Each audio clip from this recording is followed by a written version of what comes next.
Should you ever file exempt at work so you don't pay any federal taxes and you get more money in your paycheck so you can get through a tight spot? Answer: no way. Don't do it ever, ever, ever. I'm a bankruptcy attorney. I see people doing this all the time, and I'm like, how do you owe the IRS $20,000? Well, I started to get behind, and I just thought I would file exempt so I would get more money every pay period, just to live, to help me get through the times. Well, here's what's wrong with that plan.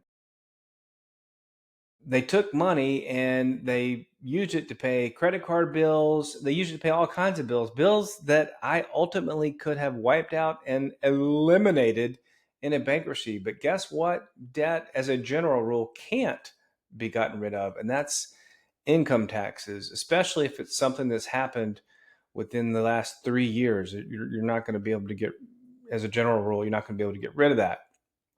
So don't do it, no matter how tempting it is. I know when you get into a tight spot, don't ever, ever, ever file tax exempt when you're not, because you're going to end up owing taxes to the IRS. And by the way, one more thing I want to plug in: always file your tax returns every year, even if you owe. A lot of people think, oh, well, I won't really owe the money until I file the return. Right?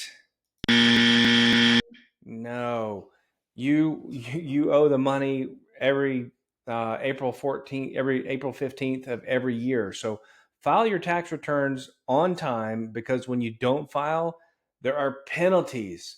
And if you ever do get in a spot where you need to file a Chapter 13, you got to have all of your tax returns filed for the past 4 years. I run into so many people who have not filed tax returns in years.